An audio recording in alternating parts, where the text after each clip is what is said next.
Parfois, les plus grands problèmes de notre planète, ils commencent tout petits, avec des réactions chimiques complètement invisibles qui se passent là, juste sous nos yeux. Aujourd'hui, on va décortiquer ensemble la chimie de l'acidification.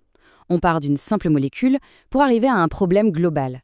Tout commence avec un gaz qu'on ne peut même pas voir, le dioxyde de carbone, le CO2. Quand il entre en contact avec les océans et qu'il est absorbé, il déclenche toute une réaction en chaîne. C'est cette chimie un peu secrète qu'on va explorer, pour comprendre ses conséquences bien réelles.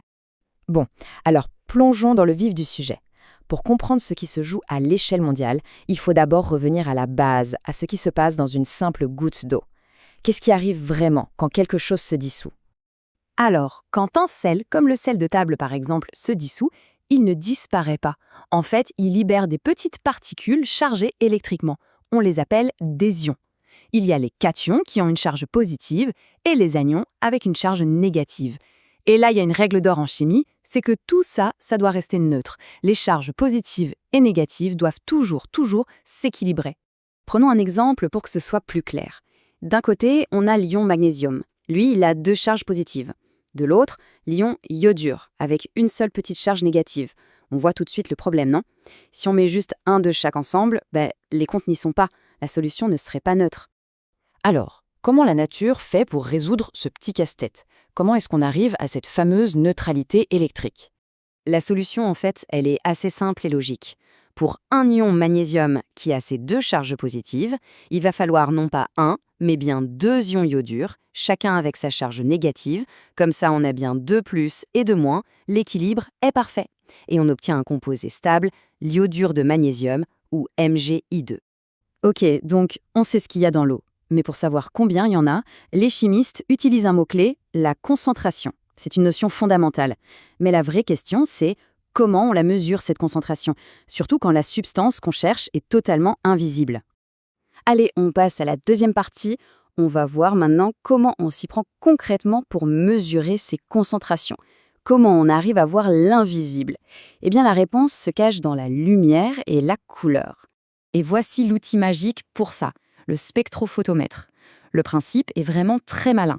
En gros, il envoie un rayon de lumière à travers notre échantillon et il mesure la quantité de lumière qui est absorbée par la solution.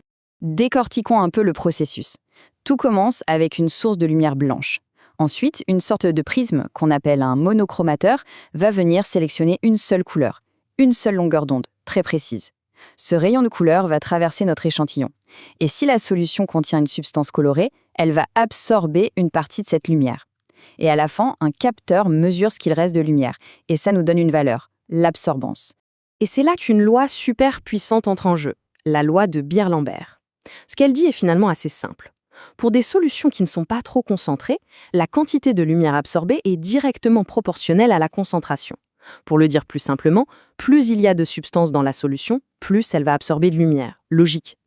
Et quand on met ça sur un graphique, on obtient une ligne droite parfaite. C'est ça qui est génial et super utile. La relation entre la concentration et l'absorbance est simple, directe et surtout prévisible. Et voilà le but de toute l'opération.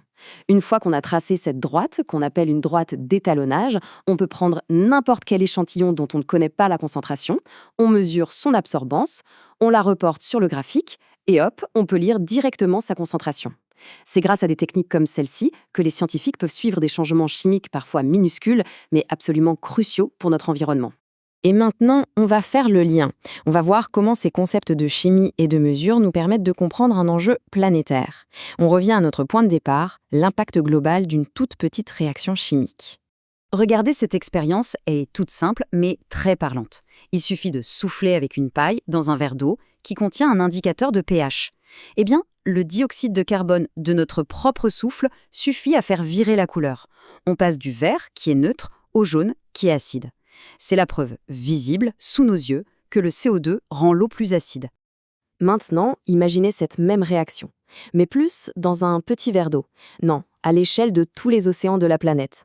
En absorbant une partie du CO2 qu'on émet, le pH moyen des océans a déjà baissé de 0,1 point en un siècle. Alors 0,1, ça peut paraître ridicule. Mais attention, l'échelle de pH, ce n'est pas une échelle normale, c'est une échelle logarithmique. Cette petite baisse, en réalité, ça représente une augmentation de l'acidité de presque 30%. Pour les écosystèmes marins, c'est un changement gigantesque et surtout extrêmement rapide.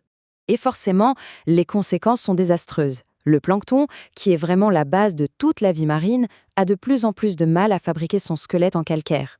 Les coraux, eux, deviennent plus fragiles, leur croissance ralentit et ils ne peuvent plus servir d'abri à des milliers d'espèces. Au final, c'est tout l'équilibre de la biodiversité marine qui est chamboulé. Mais l'acidification des océans n'est malheureusement pas le seul souci.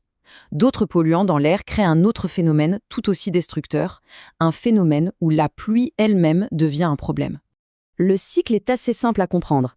Tout commence avec des polluants, comme le dioxyde de soufre ou les oxydes d'azote, qui sont rejetés dans l'atmosphère par l'industrie ou les transports. Là-haut, dans les nuages, ils se mélangent à l'eau et se transforment en acide sulfurique et en acide nitrique.